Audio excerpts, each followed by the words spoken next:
నమస్తే welcome to Raj news special drive ని Srikanth parliament సమావేశాలు మళ్ళీ వాయిదా పడ్డాయి ప్రారంభంలోనే వాయిదా పడ్డాయి మధ్యాహ్నం 2 గంటలకు వాయిదా పడ్డాయి బుధవారం ఈ రోజు జరుగుతున్నటువంటి ఈ సమావేశాల సందర్భంగా బొద్దింకల జనతా పార్టీ మద్దతుదారులపైన పోలీసులు జరిపినటువంటి లాఠీ చార్జ్కు నిరసనగా ప్రతిపక్షాలు మొత్తం కూడా గందరగోళం సృష్టించాయి సభను సజావుగా నడవలించలేదు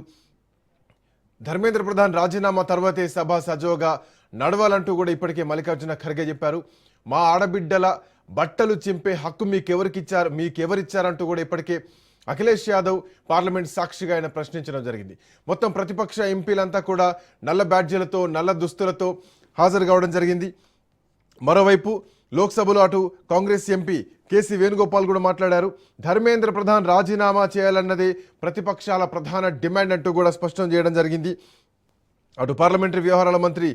కిరణ్ రిజిజు కూడా స్పందించారు గత 3 రోజులుగా నీట్ పేపర్ లీక్ అంశమైన ప్రభుత్వం నిరంతరం చర్చ ప్రతిపాదిస్తూనే ఉంది అంటూ కూడా ఆయన చెప్పడం జరిగింది అటు రాహుల్ గాంధీతో పాటు ఇతర ప్రతిపక్ష నాయకులంతా కూడా నల్ల దుస్తులు ధరించి పార్లమెంట్ రావడం జరిగింది సో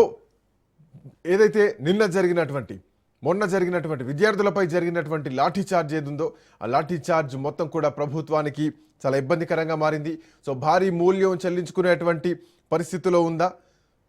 బొద్దింకల పార్టీ కాక్రోచ్ జనతా పార్టీ మొదలుపెట్టినటువంటి ఉద్యమం పొలిటికల్ టర్న్ తీసుకుంటుందా అటు కాంగ్రెస్ పార్టీ హైజాక్ చేసింది ఈ విద్యార్థి ఉద్యమాన్ని అంటూ కూడా ఇప్పటికే ఆమ్ ఆద్మీ పార్టీ అధ్యక్షుడు కేజ్రీవాల్ మాట్లాడుతున్నారు సో ఇది రాహుల్ గాంధీ నిన్న మధ్యాహ్నం తర్వాత ప్రధానమంత్రి నరేంద్ర మోడీ ఇంటికి సమీపంలో చేపట్టినటువంటి నిరసన దీక్ష దేశం మొత్తం కూడా దద్దరిల్లింది యువత మొత్తం కూడా ఈరోజు ప్రభుత్వానికి వ్యతిరేకంగా నినాదాలు చేస్తున్నారు నీట్ పేపర్ లీకేజ్ అంశం పైన స్పందించాలి పార్లమెంట్లో చర్చలు జరపాలి అన్నది ప్రధానమైనటువంటి డిమాండ్ దేశవ్యాప్తంగా ఉన్నటువంటి యువత కానీ ఇటు కాంగ్రెస్ పార్టీ ప్రధానంగా చేస్తున్నటువంటి డిమాండ్ కానీ సో మధ్యాహ్నం 2 గంటలకు పార్లమెంట్ని వాయిదా వేయడం జరిగింది ఈ 2 గంటల వాయిదా అంటే వాస్తవానికి లోక్సభ రెండోసారి వాయిదా పడ్డది 2 గంటలకు తిరిగి సమావేశం కాబోతోంది పోలీసులపైన చర్యలు తీసుకోవాలి విద్యార్థులపైన లాఠీ చార్జ్ చేసినటువంటి పోలీసులపైన చర్యలు తీసుకోవాలి at same time paper leak వ్యతిరేకంగా ప్రతిపక్షాలు నిరంతరం నిరసనలు తెలుపుతూనే ఉంది అటు కేంద్ర విద్యాశాఖ మంత్రి ధర్మేంద్ర ప్రధాన్ రాజీనామా చేయాలన్నటువంటి డిమాండ్ కూడా ప్రధానంగా వినిపిస్తోంది సో ఆ డిమాండ్ నెరవేరిన తర్వాతనే సభలో చర్చలు జరగాలి అన్నది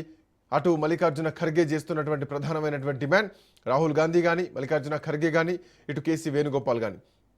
అందరూ కూడా అదే ఇస్తున్నారు ఇక చాలా కాలం తర్వాత నిన్న రాత్రి పోలీస్ స్టేషన్కు సోనియా గాంధీ రావడం జరిగింది ప్రియాంక గాంధీని అరెస్ట్ చేసి పోలీస్ స్టేషన్కు తరలించిన తర్వాత సోనియా గాంధీ కూడా రావడంతో ఈ పరిస్థితి చాలా తీవ్రంగా మారిపోయింది సో దేశవ్యాప్తంగా ఉన్నటువంటి కాంగ్రెస్ పార్టీ శ్రేణులంతా కూడా ఆయా రాష్ట్రాల్లో నిరసనలు వ్యక్తం చేస్తున్నారు ఇప్పటికే తెలంగాణ రాష్ట్రంలో కూడా ముఖ్యమంత్రి రేవంత్ రెడ్డి ఏదైతే విద్యార్థులపై జరిగినటువంటి దాడికి నిరసనగా ఆయన కూడా కాంగ్రెస్ పార్టీ